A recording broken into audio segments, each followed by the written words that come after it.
In 2005, a small Swedish diesel-electric submarine briefly became one of the most famous boats in modern naval history. During a US Navy exercise off the coast of California, the Gotland repeatedly achieved simulated attacks against the aircraft carrier, the USS Ronald Reagan, and its escorts, registering virtual torpedo kills before slipping away undetected. The story spread rapidly, often stripped of any context, and hardened into a popular narrative. A roughly $100 million conventional submarine had sunk a $6 billion supercarrier, exposing the carrier strike group as obsolete and fragile. The reality is more nuanced and more instructive. The Gotland class is a highly capable attack submarine, optimized for a particular environment and mission set, and the exercise revealed real weaknesses in US Navy anti-submarine warfare training at the time. But exercises are not wars, and what a submarine can achieve under controlled conditions does not translate directly into what it can reliably do in combat, especially against a fully alert and unconstrained carrier strike group. To understand what the Gotland could and could not do, it is necessary to look closely at how the class was developed, its weapons, propulsion, and systems, and how the 2005 naval exercise unfolded. The Gotland-class submarines were developed by the Swedish shipyard Kockums in the late Cold War and the immediate post-Cold War period, entering service in 1996. They were built for the Swedish Navy, a force whose strategic problems is very different from that of a global maritime power like the United States. Sweden anticipated a defensive war fought close to home in the narrow seas, archipelagos, and the shallow coastal waters of the Baltic Sea. This environment is acoustically complex, cluttered with civilian shipping, and variable in salinity and temperature. This presents major challenges in finding submarines using sonar systems for both passive and active sonars. Rather than pursuing speed, endurance, and global reach, Swedish designers prioritized stealth at low speeds, maneuverability in confined waters, and the ability to remain submerged for long periods without exposing a snorkel. The result was the world's first operational submarine class built around air-independent propulsion, using Stirling engines. This decision was revolutionary at the time. Conventional diesel-electric submarines are extremely quiet on battery power, but are constrained by the need to snorkel or to surface regularly to run their diesel engines and recharge their batteries, a risky process that exposes them to radar, infrared sensors, and visual detection. Nuclear submarines avoid this problem entirely, but pay a penalty in terms of cost, size, and a baseline of persistent noise coming from coolant pumps and steam turbines. The Gotland class offered a third path. Propulsion is provided by two conventional diesel engines combined with two Stirling air-independent propulsion engines designed by Kockums. By integrating Stirling engines that could generate electrical power while fully submerged, using liquid oxygen and diesel fuel in a closed-cycle system, the boats gained the ability to remain and move underwater for days or even weeks at low speed without snorkeling or surfacing. The Stirling engine can also be used to recharge batteries while submerged. To be clear, diesel-electric submarines generally suffer from slow speed, including the Gotland class, especially when using air-independent propulsion, or shortly, AIP. On batteries, the submarine can reach submerged speed of around 20 knots, though this is not a sustainable or technically quiet regime. On AIP, speed is limited to roughly 5 knots, but endurance is measured in days rather than hours. The slow, steady movement is at the heart of the Gotland's stealth profile. AIP made them exceptionally patient and extremely difficult to detect in the environment they were designed for. In physical terms, the Gotland is a compact submarine. It displaces around 1,500 tons on the surface and roughly 1,600 tons submerged, with a length of around 60 meters, a beam of just over 6 meters, and a draft of 5.6 meters. The small size contributes to its maneuverability, especially in shallow or restricted waters. Noise reduction is a defining characteristic of the class. Major machineries are isolated on rubber mountings to reduce vibration transmission into the hull. The propeller is optimized for low speed to minimize cavitation. Hull shaping and rubber coatings, the anechoic tiles, are designed to reduce active sonar returns. The boat is regularly degaussed to reduce their magnetic signature, which reduces their visibility to maritime patrol aircraft and their magnetic anomaly detectors. The Gotland class also features an X rudder configuration rather than a conventional cruciform rudder. This arrangement improves control at low speeds, enhances maneuverability close to the seabed, and allows tighter turns in confined spaces. Combined with automation, it enables the submarine to be operated with a relatively small crew, typically fewer than 30 personnel.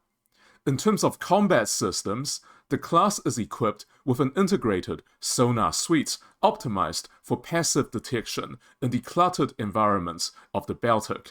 Later mid-life upgrades include new mast, improved sonar, modern electronic warfare systems, and enhanced combat management systems, bringing many of the technologies forward into the same generation as Sweden's upcoming A-26 submarines.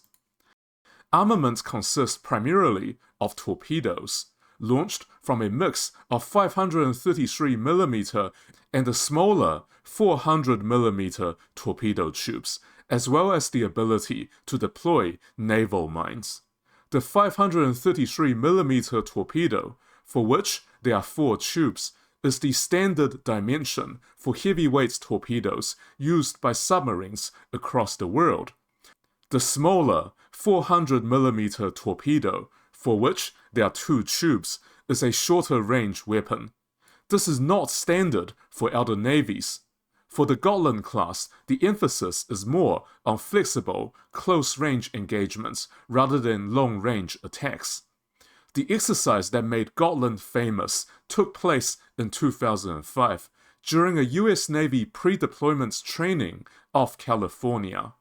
The Gotland, leased by the United States for anti-submarine warfare training, acted as an opposing force submarine against US carrier strike groups.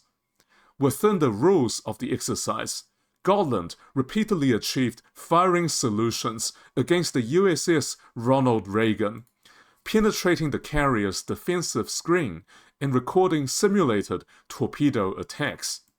In at least one instance, the submarine photographed the carrier from periscope depth, providing dramatic evidence of its proximity to the carrier and tactical success. From a training perspective, this was a valuable and sobering result. The US Navy had spent much of the previous decade focused on land attack operations and maritime security missions.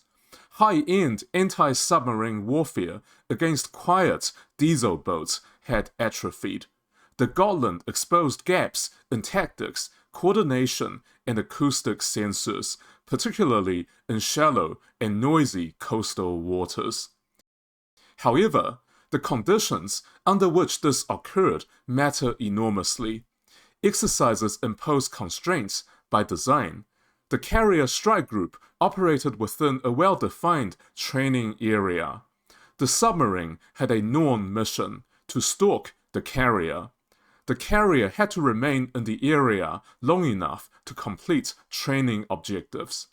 Rules of engagement limited the aggressiveness of anti-submarine tactics, and sinking the carrier required only achieving a firing solution, not surviving the inevitable counterattack that would follow a real torpedo launch. So why did the Gotland succeed in the exercise? Well, several key factors enabled her success in the wargame. First, the submarine's air-independent propulsion allowed it to remain submerged and patient for long periods. It can position itself along likely transit routes, sit still on the seabed or in favorable acoustic layers, and wait for the carrier to come by. Secondly, the X-rudder configuration supported the Gotland's maneuverability near the seabed, helping her remain hidden in shallow waters. Third, the acoustic environments favored the Defender. Coastal waters are difficult for sonar, with very complicated underwater geography, and high levels of background noise from shipping and biological sources. A slow-moving AIP submarine in such conditions can be extraordinarily hard to detect passively. Although once a detection has been made, passive sonar can still be useful to keep track of a contact.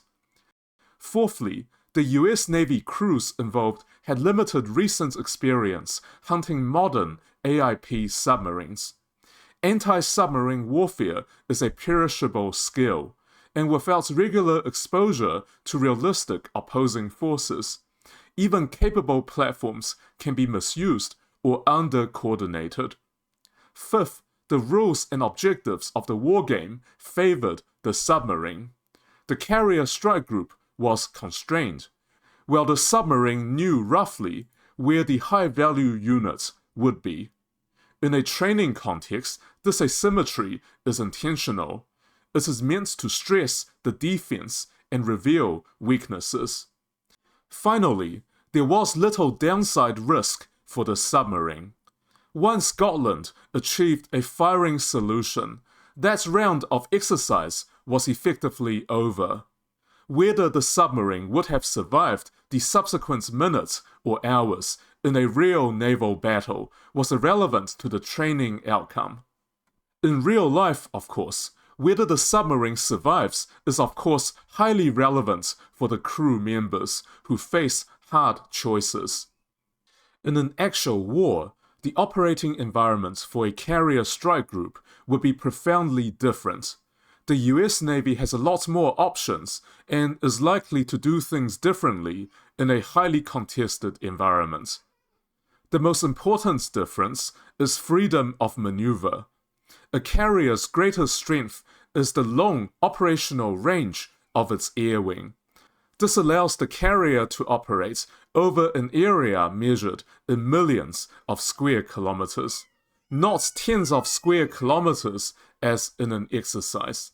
The carrier does not need to pass through predictable choke points or remain in a confined box in most cases. The carrier itself would adapt its behavior. Speed changes cause unpredictability, emissions control, and deliberate acoustic management of the escort screen all reduce the submarine's chances of achieving a clean approach. Second, anti-submarine warfare would be conducted without constraints. Surface combatants could employ more aggressive, active sonar tactics. Aircraft and helicopters could saturate large areas with sonobuoys, including patterns of sonobuoy formations specifically designed to detect ultra-quiet targets. Maritime patrol aircraft would operate continuously and with fewer restrictions on emissions and maneuvers. Third, the US Navy would exploit intelligence, surveillance, and reconnaissance assets far beyond what is typically represented in an exercise. Tracking of the hostile sub by friendly submarines before the engagement, undersea surveillance systems, and theater-level intelligence would all contribute to narrowing the search area long before the carrier approached. Finally, real combat decisions, such as firing a torpedo or even raising a periscope, pose huge personal risk for the submarine commander and his crew. From the submarine's point of view, this is perhaps the most important distinction between a wargame and real combat. In a wargame exercise, firing a torpedo is essentially free. The moment a firing solution is achieved, the submarine has won that engagement. There is no need to remain in position, no need to evade counter-fire, and no penalty for being detected minutes later. In real combat, firing a torpedo is one of the most dangerous actions a submarine can take. Launching a weapon creates noise, transient acoustic signatures, and a clear datum for the enemy. A range of technologies and techniques can rapidly localize the firing submarine, triggering an immediate and violent response from surface warships, helicopters, aircraft, and US Navy submarines. The response from a carrier strike group against the submarine right in the middle of the group would be overwhelming. Even if the torpedo attack was successful, the attacking submarine would face a high probability of destruction shortly afterwards. For a small navy with only a handful of submarines, such a trade-off might be strategically unsound.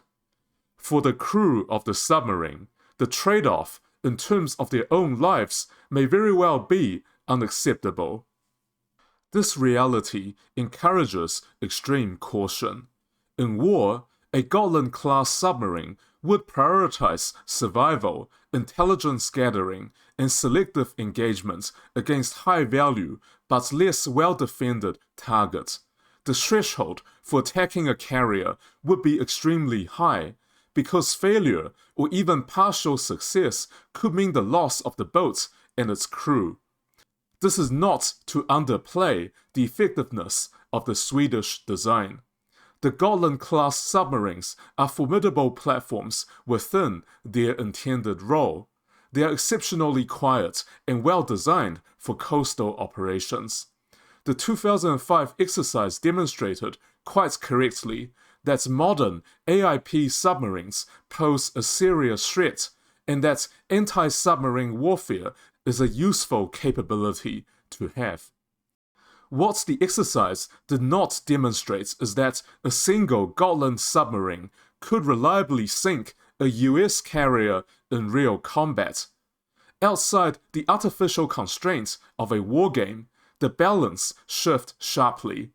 The carrier gains space, time, intelligence, and a full spectrum of anti-submarine tools. The submarine faces real consequences for the attack and detection, making aggressive tactics far less attractive. Even if killing the carrier is the strategically sensible thing to do, a submarine crew may not be willing to take the enormous personal risk to try to do so.